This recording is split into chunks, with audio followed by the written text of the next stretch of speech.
سیدنا غوث الثقلین رضی اللہ المولا تبارک و تعالی عنہ کئی دن سے بھوکے تھے. جہاں جاتے وہاں فقراء کی جماعت نظر آتی.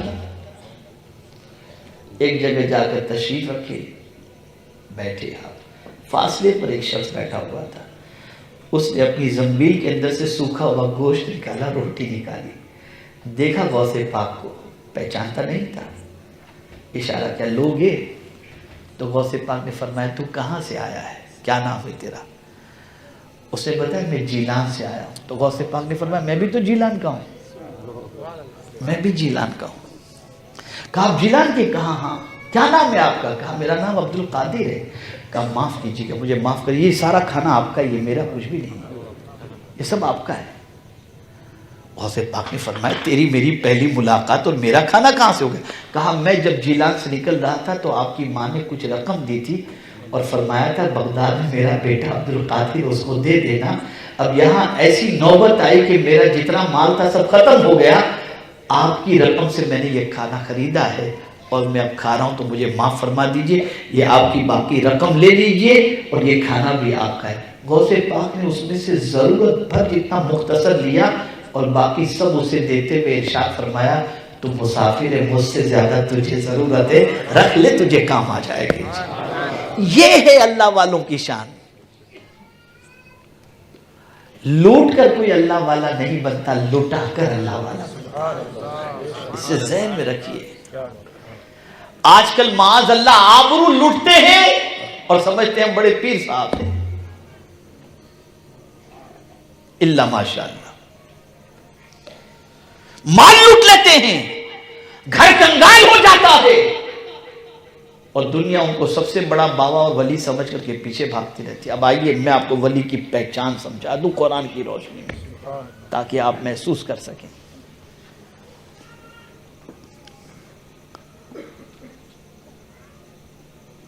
یہ کرامت ولی کے لیے نیسیسری نہیں ہے. اسی طریقے سے دعا کو بھی آپ لے لیں, کسی کے لیے آپ نے کہہ دیا اور ہو جانا, یہ بھی ولی کے لیے نیسیسری نہیں ہے. یہ ہے ولی کی دعائیں اللہ قبول فرماتا ہے, لیکن ولی کے لیے یہ چیز ہونا ضروری نہیں. ولی کے لیے کیا چیز ضروری ہے؟ ولی کے لیے ضروری ہے کہ ان کا قدم شریعت سے ایک بالش بڑھ تو بہت دور کی بات ہے, ایک بال برابر بھی ہٹے نہیں. اسی لیے قرآن کیا کہتا ہے, وَاتَّبِعْ سَبِيلَ مَنْ أَنَابَ إِلَيَّ, اس کی پیروی کرو جو ہماری طرف پر آتے ہیں, لوٹتے ہماری طرف. ان کے راستے کی بات مانو, ان کے راستے پر چلو, ان کی پیروی کرو جو ہماری طرف. اور یاد رکھیں ولی کی نظر کیا ہوتی ہے, کہاں ہوتی ہے؟ یہ جملہ ذہن میں رکھیے گا. ولی کی نظر بندے کی جیب پر نہیں, بندے کے دل پر ہوتی ہے. وہ جیب خالی کرنا نہیں چاہتے, وہ دل گندگی سے خالی کرنا چاہتے ہیں کہ اس دل کو اتنا سنوار دو کہ گردن جھکائے تو مدینہ نظر آ جائے. یہ ولی کی پوزیشن ہوتی ہے. اور یہ جملہ میرا یاد رکھیے گا, ولی خود سے قریب کرنے کی فکر نہیں رکھتا, خدا سے قریب کرنے کی فکر رکھتا. خود سے قریب کرنے کی نہیں, وہ خدا سے قریب کرنے کی فکر رکھتا ہے کہ جو مجھ سے قریب ہو گیا اسے خدا سے قریب کر دیا جائے. یہ ولی کی فکر ہوتی ہے. اسی لیے تو حضور صلی اللہ علیہ وسلم سے پوچھا گیا کہ ولی کی تعریف کیا ہے. حضور نے فرمایا جس کو دیکھو تو خدا یاد آ جائے, جس کو دیکھو تو خدا یاد آ جائے. ولی کی تعریف حضور صلی اللہ علیہ وسلم نے فرمایا. اب آئیے سمجھیں ولی کے کچھ اوصاف اور کچھ عادتوں کا ذکر اللہ نے قرآن میں فرمایا, اور انہی عادتوں کی وجہ سے انسان کے دل میں اللہ والوں کی محبت پیدا ہوتی ہے. پہلی چیز سمجھ لیں, وَالَّذِينَ يَبِيتُونَ لِرَبِّهِمْ سُجَّدًا وَقِيَامًا, ولی کی رات جو گزرتی ہے نا وہ سجدے میں گزر جاتی ہے، قیام میں گزر جاتی ہے. ولی رات سجدے میں گزارتے ہیں.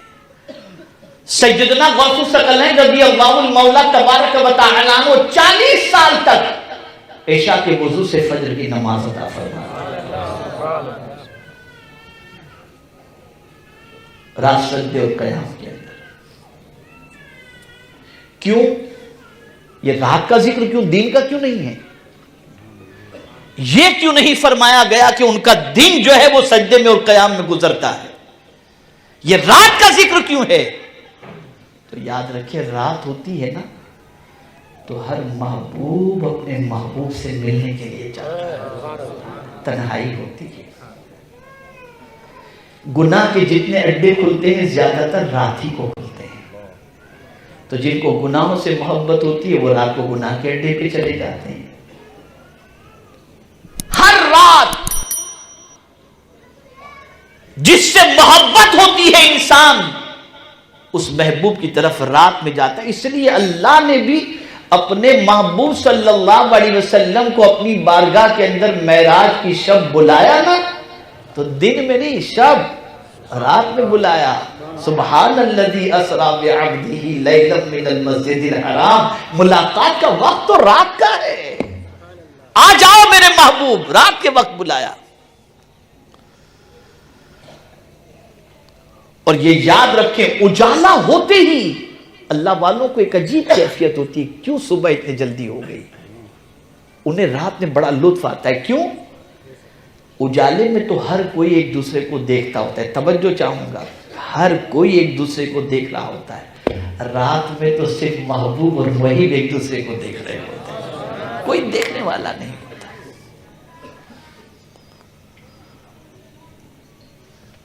تو قرآن نے ان کی صفت بیان فرمائی، وَالَّذِينَ يَبِيتُونَ لِرَبِّهِمْ سُجَّدًا وَقِيَامًا.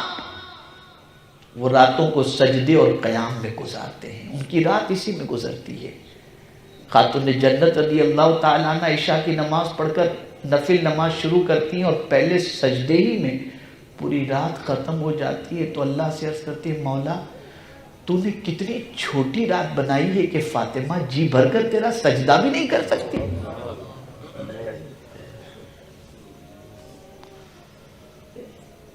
اور یہاں شادی ہو، میک اپ ہے، نماز چھوڑ دو.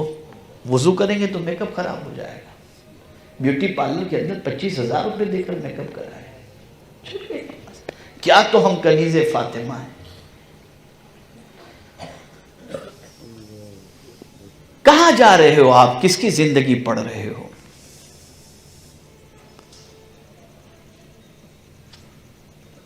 تو آج یہ کر رہا تھا، اللہ والوں کی رات سجدے میں گزرتی ہے، قیام میں گزرتی ہے. تتجافا جنوبہم عن المضاجع یدعون ربہم خوفا وطمعا.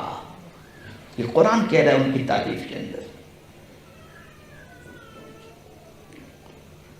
مزید ان کی شان قرآن بیان کرتا ہے.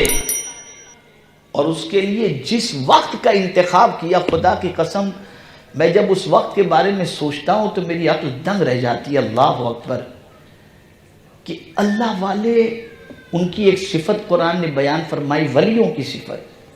کیا بیان فرمائی معلوم ہے؟ وَبِالْأَسْحَارِ هُمْ يَسْتَغْفِرُونَ. وہ سحری کے وقت اللہ سے مغفرت کی بھیک مانگتے ہیں. کون سے وقت؟ سحری کے وقت، جو رات کا آخری پہر ہوتا ہے. اس لیے کہ رات کا جو لاسٹ وقت ہوتا ہے، آخری پہر جو ہوتا ہے، وہ دعا کی قبولیت کا ہوتا ہے. اسی لیے فرمایا گیا سحری کے وقت جو دعا کرو اللہ دعا کو قبول فرماتا ہے. اللہ آسمان دنیا پر نزول اجلال فرما کر ارشاد فرماتا ہے کوئی بخشش کا طلبگار کہ میں اس کی خطاؤں کو معاف کروں، ہے کوئی روزی کا طلبگار کہ میں اس کو روزی عطا کروں. لیکن اللہ والے اس سحری کے وقت مانگتے بھی ہیں تو کیا مانگتے ہیں؟ مغفرت کی. اللہ تو ہمیں معاف فرما دے، ہمیں بخش دے، ہمیں بخش دے. جبکہ ان کی زندگی گناہوں سے بچی ہوئی گزرتی ہے. جبکہ ان کی زندگی صبح و شام اللہ کی یاد میں گزرتی ہے، اس کے باوجود بھی وہ سحری کے وقت اللہ سے مغفرت کی بھیک مانگتے ہیں. اور آج کا نوجوان سحری تک، صبح تک کیا دیکھتا ہے مجھے بتانے کی ضرورت نہیں. آج رات آتی ہے، دامن پر گناہوں کے دھبوں میں اضافہ ہو جاتا ہے، اور اللہ والے جن کے دامن پر گناہوں کا دھبا تک نہیں لگا، وہ سحری کے وقت اللہ سے مغفرت کی بھیک مانگتے ہیں، اللہ ہمیں بخش دے، ہم پر کرم کی نظر فرما. اس لیے کہ یاد رکھیں، مغفرت طلب کرنا یہ اتنا بڑا عمل ہے، اتنا بڑا عمل ہے کہ اگر کوئی یہ چاہتا ہو کہ وہ بندہ اللہ کے عذاب سے بچ جائے، کورونا ہو، میں آپ کو علاج بتاتا ہوں، کورونا ہو، روزی میں تنگی ہو، گھر میں سے پریشانیاں جاتی نہ ہوں، تکالیف کے انبار لگے ہوں، دو چیزوں کو لازم پکڑ لو، درود شریف اور استغفار، سب ختم ہو جائے گا. میں قرآن سے دلیل دیتا ہوں، وَمَا كَانَ اللَّهُ لِيُعَذِّبَهُمْ وَأَنْتَ فِيهِمْ وَمَا كَانَ اللَّهُ مُعَذِّبَهُمْ وَهُمْ يَسْتَغْفِرُونَ. اللہ ان کو عذاب کیسے دے کہ میرے محبوب تم ان کے درمیان موجود ہو، اور ان کو کیسے عذاب دے جو اللہ کی بارگاہ سے مغفرت طلب کر رہے ہیں. تو جب کوئی مغفرت طلب کرتا ہے اور جب کوئی اللہ کی بارگاہ میں استغفار کرتا ہوتا ہے اور درود شریف کا نذرانہ حضور کی بارگاہ میں پیش کرتا ہے، تو یہ دو امان ہیں، اللہ تعالیٰ اس کے صدقے میں بندے پر امان نازل فرما دیتا ہے. امان نازل.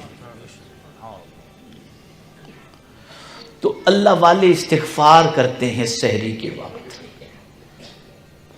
مغفرت کی بھیک مانگتے ہیں.